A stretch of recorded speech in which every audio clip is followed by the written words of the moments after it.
శ్రీ గురు రాఘవేంద్ర చరితం పద్యనాటకం 2012లో విద్యాధర్ మునిపల్లె రచించారు. దీనిని పెదకాకాని గంగోత్రి నాటక సమాజం వారు ప్రదర్శించారు.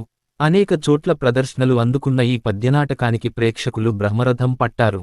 సాక్షాత్తు రాఘవేంద్ర స్వామి ఆవాసమై కొలువైన మంత్రాలయం పుణ్యక్షేత్ర శ్రీమఠ ప్రాంగణంలో ఈ పద్యనాటకాన్ని ప్రదర్శించి పీఠాధిపతుల మన్ననలు అందుకున్నారు విద్యాధర్ మునిపల్లె. రాజమండ్రిలోని ఆనం కళాకేంద్రంలో జరిగిన నంది నాటక పరిషత్తు 2013లో ఉత్తమ తృతీయ ప్రదర్శన, ఉత్తమ సంగీతం విభాగంలో నంది బహుమతులు వచ్చాయి. తొలిసారిగా ఈ పద్యనాటకాన్ని గంగోత్రి సమాజ నిర్వాహకులైన నాయుడు గోపికి వినిపించగా ఆయన ముగ్ధులై ఈ నాటకం నిర్మించుటకు ముందుకు వచ్చారు. ఆయన దర్శకత్వంలోనే రూపుదిద్దుకున్న ఈ పద్యనాటకం మొదటిసారిగా ఆంధ్రప్రదేశ్ నందినాటకోత్సవ ప్రాథమిక పరిశీలనకు గుంటూరులోని శ్రీవేంకటేశ్వర విజ్ఞాన మందిరం కళాక్షేత్రంలో ప్రదర్శించారు. పురప్రముఖులు వీక్షించి నాటక రచయితను, దర్శకుడిని, బృందాన్ని అభినందించారు. అటుపై తెనాలి పోస్టల్ డిపార్ట్మెంట్ వారు నిర్వహించిన పోటీల్లో విద్యాధర్కు చిరుసత్కారం చేశారు. అదే విధంగా అప్పటికే రంగస్థల దిగ్జంగా కొనియాడబడుతున్న దర్శకుడు నాయుడు గోపిని ఎస్వి రంగారావు జీవిత సాఫల్య పురస్కారంతో గౌరవించారు. అటుపై ఒంగోలులో భారతీయం కళార్చనలో భాగంగా ఈ పద్యనాటకం 2 సార్లు ప్రదర్శించారు. గుంటూరులోని బృందావన్ గార్డెన్స్ శ్రీవేంకటేశ్వర స్వామి దేవాలయంలో ప్రదర్శించి ప్రేక్షకుల రసానుభూతులను మూటగట్టుకున్నారు. అటుపై అనేకానేక ప్రదర్శనలు ఆంధ్రదేశంలో ప్రదర్శించిన ప్రతిచోటా నాటకాభిమానుల నీరాజనాలు అందుకున్నారు గంగోత్రి నాటక సమాజం వారు. నాటక రచయిత, దర్శకుడు విద్యాధర్ మునిపల్లె. విద్యాధర్ 1981 జూలై 4న తెల్లవారుజాము 5:03 గుంటూరు అరండల్పేటలోని ఓ ప్రైవేటు ఆసుపత్రిలో జన్మించారు. తండ్రి సూర్యనారాయణ, తల్లి పద్మలకు తొలి సంతానంగా జన్మించారు. తండ్రి సూర్యనారాయణ కూడా చిరుకవితలు, వ్యాసాలు రాసేవారు. ఆయన ప్రభావం చిన్ననాటి నుండే విద్యాధర్పై ఉండేది. సూర్యనారాయణ ఒక కాన్వెంటు నడిపేవారు. విద్యార్థులలో సృజనాత్మకతను పెంచే దిశగా ఆయన వ్యాసరచన, కథారచన వంటి పోటీలు పెడుతుండేవారు. అలా విద్యాధర్కు కూడా రచన చిన్ననాటి నుండే పట్టుబడింది. అయితే కాలక్రమంలో చదువుపై ఏకాగ్రత పెరిగి రచనా వ్యాసంగాలు పక్కన పెట్టటం జరిగింది. అయితే విద్యాధర్ తన 10 ఏట రాసిన ఓ కవిత ఆంధ్రజ్యోతి దినపత్రికలో ప్రచురితమవ్వటం మరిన్ని రచనల వైపుకు అడుగులు వేయటానికి దోహదమయ్యాయి. తర్వాతి కాలంలో మతుకుమల్లి పార్థసారథిరావు అనే మాస్టారి ద్వారా మైత్రి అనే బాలల నాటికతో రంగస్థలంపై అడుగుపెట్టారు. తర్వాత పార్థసారథి మాస్టారి రచన, దర్శకత్వంలోనే ఖబర్దార్ అనే బాలల నాటికలో ప్రధాన పాత్రను పోషించి రక్తికట్టించారు. అటుపై పాదుకాపట్టాభిషేకం బాలల పద్యనాటకంలో దశధుని పాత్ర పోషించి పౌరాణిక పద్యనాటక రంగ దిగ్జాలతో షహబాస్ అనిపించుకున్నారు. అలా నిండా 13 సంవత్సరాల వయసులోనే నాటక రంగంతో ఇతనికి ఎనలేని బంధం ఏర్పడింది. తన తండ్రి స్వీయ రచన, దర్శకత్వంలో రూపుదిద్దుకున్న సమైక్యభారతి సాంఘిక నాటికలో రాజకీయ నాయకునిగా, గురజాడ అప్పారావుగా నటించారు. వరవిక్రయం నాటకంలో సింగరాజు బసవరాజుగా, ఆడపిల్ల నాటికలో తండ్రి పాత్ర, ఆష్పల్లెకి 2004 నంది నాటకోత్సవాల్లో 6 నందులు సొంతం చేసుకుంది. నాటికలో ప్రతినాయకుని పాత్ర పోషించి ప్రేక్షకులను సమ్మోహితులను చేశారు. అటుపై ఆయన నాటకరంగ జీవితం వెనుదిరిగి చూసుకోకుండా నటునిగా ఎంకిపెళ్ళి, ఆపరేషన్, ఓహోం ఓహోం భీం నాటికలలో నటునిగా కొనసాగారు. తదనంతర కాలంలో తనలోని రచయితను వెలికితీస్తూ గంగోత్రి నాటక సమాజం వారికి శ్రీగురు రాఘవేంద్ర చరిత్ర పద్యనాటకం రచించారు. తర్వాత రచనగా గమనం సాంఘిక నాటికను కూడా గంగోత్రి సమాజం వారికి అందించారు. అంతేకాక ఈయన రచించిన స్వరార్ణవం, సుప్రభాతం నాటికలకు కువైట్ తెలుగు అసోసియేషన్ వారు నిర్వహించిన నాటక రచనల పోటీల్లో ప్రోత్సాహక బహుమతులు రావటమే కాక అమృతవర్షిణి నాటికకు ప్రేక్షకుల నుంచి మంచి రచయితగా విశేష స్పందన పొందారు. ఈయన వెలుగు, నీడలు, గురుదేవోభవ వంటి తెలుగు టీవీ సీరియల్స్ కూడా రచించారు. దూరదర్శన్ సప్తగిరి ఛానల్ ద్వారా ప్రసారం చేయబడ్డాయి.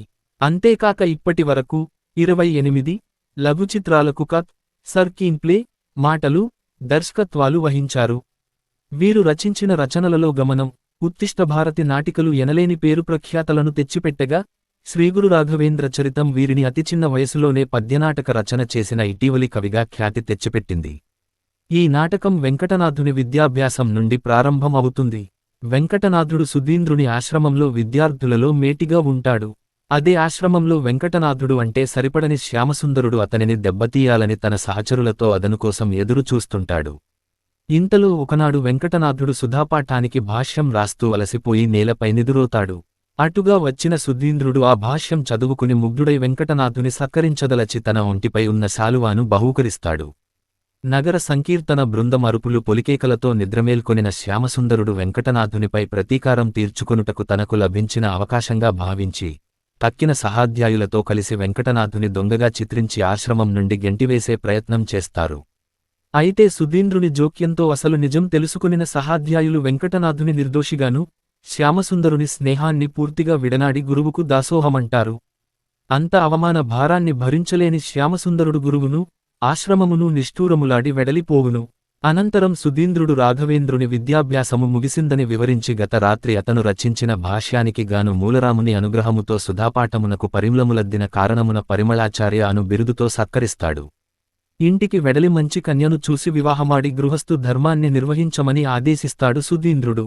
గురువు ఆదేశంతో వెంకటనాథుడు తన గృహమునకు వెళ్లి సరస్వతి అనే కన్యను వివాహమాడతాడు. వారికి లక్ష్మీనారాయణుడు అనే కుమారుడు కూడా పుడతాడు. వెంకటనాథుడు ఉపాధ్యాయ వృత్తిని స్వీకరించి బ్రాహ్మణ పిల్లలకు చదువు చెబుతూ జీవనం సాగిస్తుంటాడు. సరస్వతి ఉన్న చోట లక్ష్మి నిలువదన్న నానుడిని నిజం చేస్తూ దరిద్రం తాండవిస్తుంటుంది. ఇలా ఉన్నా కూడా వెంకటనాథుడు వీణను అందుకుని భగవంతుని స్తుతిస్తూ తాదాత్మ్య చింతనలో జీవిస్తుంటాడు. ఇంటి గురించి పట్టించుకోని భర్తను చూస్తూ సరస్వతి నిరసన తెలియజేస్తుంది. ఇంతలో అంజయ్య అనే గొడ్లకాపరి వెంకటనాథుని ఇంటికి రావటం, అతను తెచ్చిన పాలను సరస్వతి అతని చేతుల మీదుగా అందుకునటం యాదృచ్ఛికంగా శ్యామసుందరుడు భువనగిరి అరగహారపు అధికారిగా రావటం జరుగుతుంది. ఎప్పటినుండో వెంకటనాథునిపై రగిలిపోతున్న శ్యామసుందరుడు అతనితో వాదనకు దిగుతాడు. మతాచారాలను మంటగలిపావంటూ నిరసిస్తాడు. హీనకులస్తునిచే స్పృశించిన పాత్రను అంటుకున్న వీరు మైలపడ్డారని కనుక వీరు మత భ్రష్టులు కావాలని అంటాడు. సరస్వతి శ్యామసుందరుని వేడుకోగా కనికరించినట్లు నటించి భువనగిరి అగ్రహారము నుండి మాత్రమే వారిని వెలివేస్తున్నట్లు ప్రకటిస్తాడు. అగ్రహారంలోని శుభాలకు వీరిని ఎవ్వరూ పిలువరాదని ఆదేశిస్తాడు. అంజయ్య జోక్యంతో వెంకటనాథుని కుటుంబం అగ్రహారం వదిలి కుంభకోణంలోని సుధీంద్రుని మఠానికి పయనమవుతారు. సుధీంద్రుడికి వయసు మీదపడటంతో మఠాన్ని నిర్వహించే ఓపిక చాలక మరో కొత్త పీఠాధిపతిని వెదకవలసిన సమయం వచ్చింది. పీఠాన్ని నిరాటంకంగా నడపగలిగే యోగ్యుడు ఎవరని ఆలోచిస్తున్న సమయంలో వెంకటనాథుడు ఎదురు పడతాడు. గురువు ఆదేశాన్ని శిరసావహించటానికి అనేక తర్జన భర్జనలు పడి చివరికి తన భార్య సమ్మతితో సన్యాస దీక్ష తీసుకుంటానని వివరిస్తాడు. మెల్లగా ఆశ్రమంలోని తన భార్య వద్దకు వెళ్లి విషయం ఎలా చెప్పాలో అర్థం కాక సతమతమవుతుండగా అంజయ్య వస్తాడు. అంజయ్య నిష్కల్మషమైన మాటలతో ప్రభావితుడైన వెంకటనాథుడు సన్యాస దీక్ష తీసుకొనుటకు సంసిద్ధత వ్యక్తం చేస్తూ భార్య సరస్వతిని పిలిచి తానకు సన్యాసదీక్ష భగవంతుని వరమని, తనను సర్వబంధాలు బాధ్యతల నుండి తప్పుకోవాలసిన సమయం ఆసన్నమైందని వివరిస్తాడు. భర్త మాటలు వింటూనే సరస్వతి నిరసన వ్యక్తం చేస్తుంది. ఒప్పుకోనంటూ రాద్ధాంతం చేస్తుంది. చివరకు వెంకటనాథుని వేదాంత ధోరణికి ఆమె విసుగు చెంది తనను వదిలి వెళ్లిపొమ్మని ఆదేశించి స్పృహకోల్పోయి పడిపోతుంది. అంజయ్య వచ్చి వెంకటనాథుని రాకకోసం గురువు సుధీంద్రుడు ఎదురు చూస్తున్నాడని బలవంతంగా తీసుకుని వెళతాడు. అటుపై వెంకటనాథునికి సభాసదుల సమక్షంలో సుధీంద్రుడు శ్రీరాఘవేంద్ర తీర్థ అని నామకరణం చేస్తాడు. తాను తీర్థాటన చేయుటకు సమయం ఆసన్నమైందని వివరించి రాఘవేంద్రునికి కర్తవ్యమును బోధించి మఠమును అప్పగిస్తాడు సుధీంద్రుడు. భర్త దూరమవ్వటంతో భరించలేని సరస్వతి ఆత్మహత్య చేసుకుని ప్రేతరూపంలో మఠంలో ప్రవేశించాలని చూస్తుంది. ఆశ్రమ రక్షక దేవతామూర్తులు ఆమెను వారించగా రాఘవేంద్రుడు ప్రేతజన్మ నుండి ఆమెకు విముక్తి కల్పిస్తాడు. రాఘవేంద్రుడు శిష్యబృందంతో దేశాటనం చేస్తూ ఆధోని పట్టణానికి వెళతాడు. ఆధోని నవాబుల ఏలుబడిలో ఉంటుంది. అనేకమంది రాఘవేంద్రుని మహిమలను చూసి దాసులవుతారు. ఇది నచ్చని మహమ్మదీయ పెద్దలు రాఘవేంద్రుని పరీక్షించాలని, విషం తినిపించి చంపాలని కుట్ర పన్నుతారు. తమ ప్రభువు సిద్దిక్ మస్జిద్ ఖాన్ను సంప్రదించి వారి కొలువులో దివానుగా పనిచేస్తున్న వెంకన్న పంక్తుని రాఘవేంద్రుని వద్దకు వర్తమానం పంపుతారు. అప్పటికే రాఘవేంద్రుడు తన ఉపన్యాసాలతో ఎంతో మందిని ఆకట్టుకుని శిష్యులుగా చేసుకుంటాడు. అతని శిష్యులలో ముందుగా చెప్పుకోదగిన వాడు అప్పణాచార్యులు.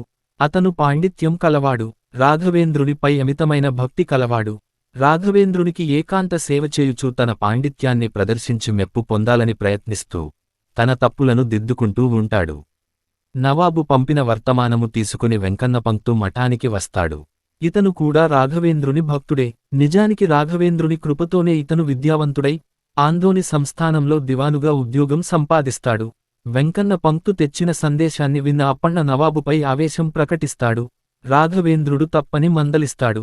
చిన్నబుచ్చుకున్న అప్పన్న తన గ్రహచారము కొలదీ తీర్థాటన చేయుదునని కోరతాడు.